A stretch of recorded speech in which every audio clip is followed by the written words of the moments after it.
सत श्री अकाल जी। आज कौमांतरी नर्सिस दिवस के मौके पर असी सारे नर्सिस ਨੂੰ सलाम करते हैं ਜਿਹੜੇ कि ਸਾਡੇ जी करोना वायरस के खिलाफ जी मुहिम है जंग है वो मोरली कतार से लड़ रहे हैं। मेरा नाम विपुल उज्जवल है और मैं स्टेट कोविड कंट्रोल रूम का मैंबर हाँ। पंजाब सरकार वालों कोरोना वायरस की स्थिति को नजिठण लिए किए जा रहे उपावां के बारे जानकारी साझी करने का आज 51वां दिन है। मैं ताज़ा जानकारी लेकर हाजिर हाँ। हुण तक कोरोना वायरस ने इस भर में 42,78,000 लोगों को संक्रमित किया है और 2,88,000 मौतों का कारण बनया है। भारत में इसने 71,400 लोगों को संक्रमित किया है, जिस 2,310 मौतें शामिल हैं। कोविड-19 महामारी के दौरान पंजाब सरकार ने लोगों को निर्विघ्न सेहत सेवावां यकीनी बनाने लिए एक ऑनलाइन एकीकृत टेलीमेडिसिन शुरू किया है। इसकी प्रक्रिया बहुत ही सरल है। जिस किसी को लोड होवे वो साडी जिहड़ी वैबसाइट है esanjeevaniopd.in ते लॉगिन करन अते अपने आप को रजिस्टर करन। इस तो बाद छेती नागरिक को एक डॉक्टर का फोन आएगा जिहदे नाल वो गलबात करके अपनी जिहड़ी समस्या है वो दस सकते हैं। वो डॉक्टर उन्होंने फोन पर ही ऑडियो वीडियो राही जिहड़ा सलाह है डॉक्टरी मशवरा है वो देंगे। नाल उस तो बाद ही जिहड़ी प्रिस्क्रिप्शन है जिहड़ी दवाइयां है वो पर्ची भी तुहानूं तुहाडे मोबाइल या लैपटॉप पर प्राप्त होगी। ये पर्ची तुसीं नेड़ले कोई केमिस्ट शॉप या साडी जिहड़ी जन औषधि की दुकान होंदी है उत्ते दिखाकर जिहड़ी भी दवाई दी तुहानूं लिखी गई है वो प्राप्त कर सकते हो। अज तक सरकारी माहर डॉक्टरों वालों 358 सलाह मशवरे दिए जा चुके हैं। सरकार सारे व्यक्तियों को अपने घर बैठे ही इस सुविधा का लाभ लेने लिए उत्साहित करती है। ये सुविधा सोमवार तो शनिचरवार सवेरे 10 बजे तो लेकर दोपहर 1 बजे तक उपलब्ध है। इस वायरस के प्रसार को रोकने लिए पंजाब सरकार ज़्यादा से ज़्यादा नमूनिया की जाँच पर जोर दे रही है, खास करके जोड़े शक्की नमूने हैं उन्होंने जाँच से। इसलिए हुण तक सरकार वालों कुल 44,000 नमूने जाँच लिए भेजे गए हैं, जिन्होंने 39,000 नमूनिया की जाँच नेगेटिव पाई गई है। हालांकि हुण तक कुल 1914 नमूने पॉजिटिव पाए गए हैं। कल तक ये जो आंकड़ा सीगा पॉजिटिव नमूनिया का वो 1877 से। बदकिस्मती नाल हुण तक 32 लोगों की मौत हो चुकी है, परंतु खुशी की गल है कि हुण तक कुल 171 लोग पूरी तरह इस बीमारी तो ठीक हो चुके हैं। आज एक नवा मौत का मामला सामने आया है। इस तो अलावा आप जी को पता है कि पिछले कुछ दिनों के अखबारों भी आ रहा है कि लोग एक स्टेट तो एक सूबे तो दूसरे सूबे ट्रैवल कर रहे हैं, खास करके जोड़े साढ़े प्रवासी मजदूर भरा ने वो। इस तो अलावा भी कई लोग बाहर तो जोड़े स्टेट तो जोड़े पंजाबी सीगे वो वापस पंजाब आने की कोशिश कर रहे हैं। इस दौरान काफ़ी लोगों के मन से सवाल होता है कि इस दौरान ये जो सफ़र है वो करना कितना सुरक्षित है, और जो सफ़र करना पवे मजबूरी के कारण तो वो दौरान किहड़ी सावधानियां बरतनी चाहिए। वो बारे जी सरकार पंजाब सरकार वालों एक विस्तृत जी गाइडलाइन या एडवाइजरी जारी की गई है, वो मैं आज आप जी के साझी करना चाहता। सब तो पहला मैं आप जी को यह दसना चाहवागा कि चूंकि ये कोविड महामारी इस वे चल रही है तो सब तो पहला आप सारे बेनती है कि सफ़र जे जरूरी ना होए तो उन्होंने पूरी तरह अवॉइड किया जाए। सिर्फ वही सफ़र किया जाए जो अत्यंत जरूरी हो। पर जो किसी कारण के चलते ये जो सफ़र करना है बहुत ज़्यादा जरूरी हो तो ये ध्यान रखना भी बड़ा जरूरी है कि तुहाडे कोल जिहड़ी सरकार की हिदायतों मुताबिक जो तुसीं कोई छूट की कैटेगरी चाहते हो तो वो तुहाडे कोल वो छूट की कैटेगरी के संबंधी जिहड़े कागजात है वो होने चाहिए, या तुहानूं ये जिहड़ा यात्रा करनी है उहदे लई जिहदे तुहाडे कोल रेलेवेंट कागज जिहड़े दस्तावेज होने चाहिए ने, जिहड़ियां प्रवानगियां होनी चाहिए वो तुहाडे कोल संबंधित अधिकारी तो प्राप्त करके तुहाडे कोल रखी होनी चाहिए। बिना उन्होंने ये यात्रा करने तो गुरेज किया जाए। ये सारा कुछ अपने पास लेने तो बाद जो यात्रा शुरू कर दो हूँ यात्रा करते दौरान तो पता है असी बार बार तो कह चुके हैं कि 4 जोड़े इंपॉर्टेंट खंभ ने ये कोरोना के खिलाफ साड़ी लड़ाई दे वो तुसी सारे ध्यान रखना है। पहला सारे पता है कि आपां अपने हैंड हाइजीन हाथों की सफाई का खास ध्यान रखना है।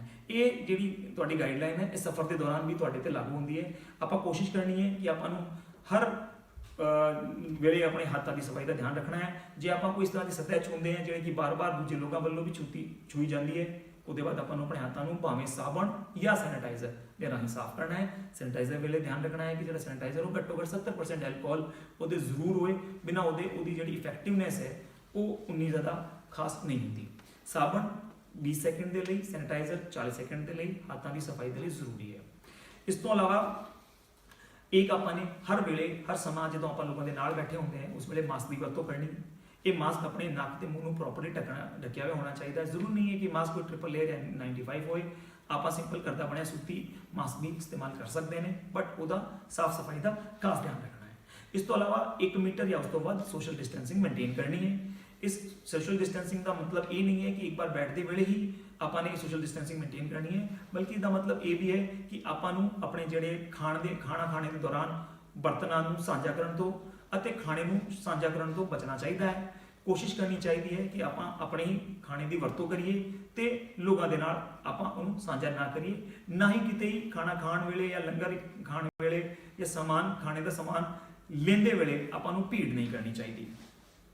ਇਸ ਤੋਂ ਇਲਾਵਾ ਜੇ ਤੁਸੀਂ ਆਪਣੇ ਨਿੱਜੀ ਵਾਹਨ ਜਿਵੇਂ ਕਿ 4 ਵੀਲਰ 'ਚ ਯਾਤਰਾ ਕਰ ਰਹੇ ਹੋ ਤਾਂ ਇਹ ਧਿਆਨ ਰੱਖਣਾ ਚਾਹੀਦਾ ਹੈ ਕਿ ਨਿੱਜੀ ਵਾਹਨ 'ਚ ਇੱਕ ਟਾਈਮ ਸਿਰਫ 2 ਵਿਅਕਤੀਆਂ ਨੂੰ ਹੀ ਬੈਠਣ ਦੀ ਅਨੁਮਤੀ ਹੈ, ਇਸ ਤੋਂ ਵੱਧ ਲੋਕਾਂ ਨੂੰ ਇੱਕ 4 ਵੀਲਰ 'ਚ ਬੈਠਣ ਦੀ ਅਨੁਮਤੀ ਨਹੀਂ ਹੈ। ਮਾਸਕ ਮੈਂ ਆਪ ਜੀ ਨੂੰ ਪਹਿਲੇ ਹੀ ਦੱਸ ਚੁੱਕਿਆ ਕਿ ਹਰ ਵੇਲੇ ਆਪਣਾ ਨੱਕ ਤੇ ਮੂੰਹ ਆਪਾਂ ਨੂੰ ਢੱਕ ਕੇ ਰੱਖਣਾ ਹੈ। ਹੱਥ ਮਿਲਾਉਣ ਦੀ ਜਿਹੜੀ ਪ੍ਰਥਾ ਹੈ ਆਪਣੀ, ਜਿਹੜਾ ਆਪਣਾ ਗ੍ਰੀਟਿੰਗ ਕਰਨ ਦਾ ਤਰੀਕਾ ਹੈ, ਉਸ ਤੋਂ ਗੁਰੇਜ਼ ਕੀਤਾ ਜਾਵੇ। ਆਪਣੇ ਜਿਹੜੇ ਪੁਰਾਣੇ ਸੱਭਿਆਚਾਰ 'ਚ ਸਤਿ ਸ਼੍ਰੀ ਅਕਾਲ ਦੀ ਜਿਹੜੀ ਹੈ ਪਰੰਪਰਾ ਹੈ ਉਹਨੂੰ ਆਪਾਂ ਵਾਪਸ ਇਸਤੇਮਾਲ ਕਰ ਸਕਦੇ ਹਾਂ ਤੇ ਆਪਾਂ ਨੂੰ ਲੋਕਾਂ ਨੂੰ ਜਿਹੜੀ ਗ੍ਰੀਟਿੰਗਸ ਹੈ ਉਹ ਸਤਿ ਸ਼੍ਰੀ ਅਕਾਲ ਜਾਂ ਨਮਸਤੇ ਕਰਕੇ ਕਰਨੀ ਚਾਹੀਦੀ ਹੈ।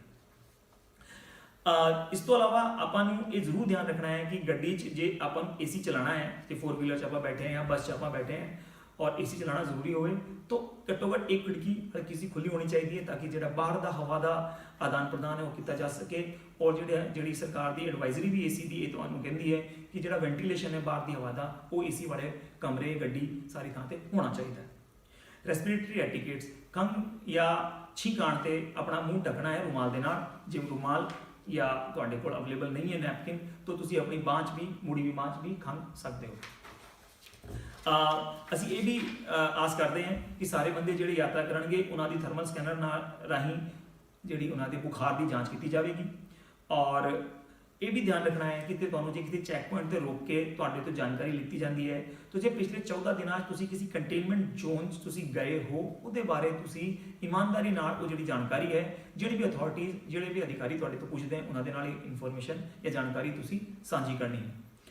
ਜੇ ਤੁਸੀਂ ਕੋਈ ਤੁਹਾਡੇ ਲੱਛਣ ਨਹੀਂ ਹੈ ਇਸ ਤਰ੍ਹਾਂ ਦੇ ਜਿਹੜੇ ਕਿ ਖੰਘ ਜਾਂ ਬੁਖਾਰ ਜਿਹੜੇ ਕਿ ਕਰੋਨਾ ਦੇ ਨਾਲ ਸੰਬੰਧਿਤ ਹੈ ਤਾਂ ਤੁਸੀਂ ਕਿਸੇ ਵੀ ਤਰ੍ਹਾਂ ਦੇ ਆਈਸੋਲੇਸ਼ਨ 'ਚ ਨਹੀਂ ਭੇਜੇ ਜਾਓਗੇ। ਤੇ ਜੇ ਤੁਹਾਡੇ ਇਸ ਤਰ੍ਹਾਂ ਦੇ ਕੋਈ ਲੱਛਣ ਹੁੰਦੇ ਹਨ ਤਾਂ ਉਹਦੇ ਲਈ ਜਿਹੜੀ ਸਰਕਾਰ ਦੀ ਗਾਈਡਲਾਈਨਸ ਹੈ ਉਹ ਤੁਹਾਨੂੰ ਫੋਲੋ ਕਰਦੇ ਵਕਤ ਹੁੰਦੇ ਹੋਏ ਤੁਹਾਨੂੰ ਰਿਸਪੈਕਟਿਵ ਆਈਸੋਲੇਸ਼ਨ ਜਾਂ ਹੋਮ ਕੁਆਰੰਟਾਈਨ ਦੇ ਲਈ ਭੇਜਿਆ ਜਾਊਗਾ।